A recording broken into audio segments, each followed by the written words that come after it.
शेर और खरगोश की कहानी। एक जंगल में भारसुक नामक बलशाली शेर लायन रहा करता था। वह रोज शिकार पर निकलता और जंगल के जानवरों का शिकार कर अपनी भूख शांत करता था। एक साथ वह कई कई जानवरों को मार देता।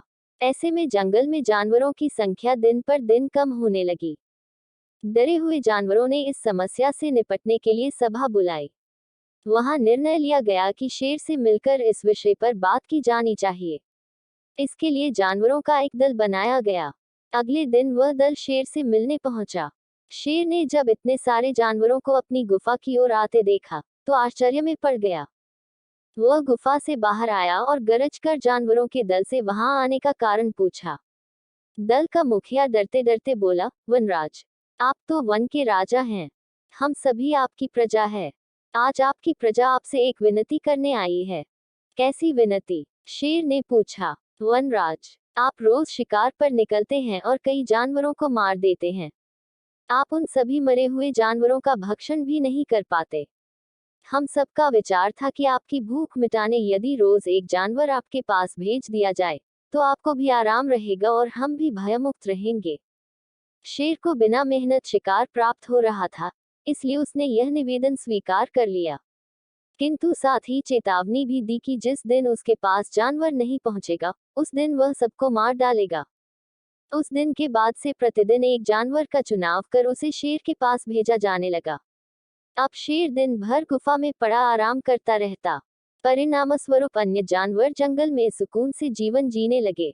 एक दिन शेर का भोजन बनने की एक खरगोश खैर की बारी आई। खरगोश शेर की गुफा की ओर चल तो पड़ा, किंतु मृत्यु निकट होने के कारण वह अत्यंत भयभीत था। वह धीरे धीरे कदम बढ़ाता हुआ चला जा रहा था, साथ ही किसी तरह अपने प्राण बचाने का उपाय भी सोचता जा रहा था। चलते चलते रास्ते में एक कुआं पड़ा। कुएं के पास जाकर जब खरगोश ने उसमें झांका तो उसे अपनी परछाई दिखाई पड़ी। उसी क्षण खरगोश को अपनी जान बचाने का एक उपाय सूझ गया। उपाय सूझते ही खरगोश में एक नए जोश का संचार हो गया। उसे शेर के पास जाने की कोई जल्दी नहीं थी। कुछ देर कुएं के पास आराम करने के बाद वह शेर के पास पहुंचा। इधर भूखा शेर अपने भोजन के आने में हो रही देरी से क्रोध में लाल पीला हुआ जा रहा था। जैसे ही उसने एक पिद्दी से खरगोश को देखा, उसका क्रोध और बढ़ गया। वह गरज कर खरगोश से बोला, पिद्दी खरगोश, मैं कब से प्रतीक्षा कर रहा हूं और तू अब आया है। अब मेरी भूख बढ़ चुकी है। तुझ अकेले से मेरा क्या होगा? तुझ पिद्दी को किस बेवकूफ ने मेरे पास भेजा है तुझे? तेरे बाद अब मैं उसे भी मारकर खा जाऊंगा। खरगोश हाथ जोड़कर गिड़गिड़ाया, वनराज, देरी के लिए मुझे क्षमा करें। विश्वास करिए इसमें न मेरा दोष है, नहीं मुझे भेजने वाले का। हम तो 5 खरगोश आपका भोजन बनने निकले थे, किंतु रास्ते में एक दूसरे शेर ने हमें रोक लिया। जब हमने उसे बताया कि हम अपने राजा का भोजन बनने जा रहे हैं, तो वह 4 खरगोशों को मारकर खा गया और मुझे आपके पास यह संदेश देने भेजा कि अब से वह जंगल का राजा है। ऐसा कहा उसने। शेर गुस्से में दहाड़ा, जी वनराज, उसने आपको लड़ाई के लिए ललकारा है। उसने कहा है कि वह आपको मारकर इस जंगल में एक अक्षत राज करेगा। ये सुनना था कि शेर गरजता हुआ बोला, मुझे अभी इसी समय उसके पास ले चल। मैं उसे बताता हूँ कि इस जंगल का राजा कौन है। आज तो उसकी खैर नहीं। खरगोश तुरंत तैयार हो गया और शेर को लेकर कुएं के पास आ गया। कुएं को दिखाते हुए वह बोला, वनराज, ये उस शेर का दुर्ग है। वह इसी दुर्ग में रहता है। आप दुर्ग के द्वार से उसे ललकारिए। शेर ने कुएं में झांक कर देखा तो उसे अपनी परछाई नजर आई।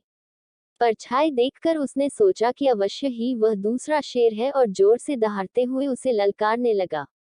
कुएं की दीवारों से टकराकर आती हुई अपनी ही दहाड़ की प्रतिध्वनि सुनकर और अपनी परछाई देखकर उसे लगा कि दूसरा शेर भी दहाड़ते हुए उसे ललकार रहा है। उस ललकार का उत्तर देते हुए उसने कुएं में छलांग लगा दी। कुएं की दीवारों से टकराता हुआ वह पानी में गिरा और डूबकर मर गया।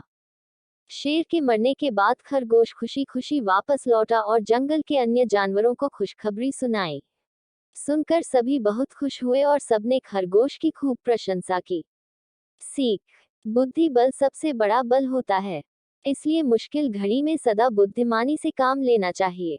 बुद्धि का इस्तेमाल कर हर समस्या का समाधान किया जा सकता है। अगर यह कहानी आपको पसंद आई हो तो प्लीज़ मेरे चैनल को लाइक, सब्सक्राइब और शेयर करें। धन्यवाद।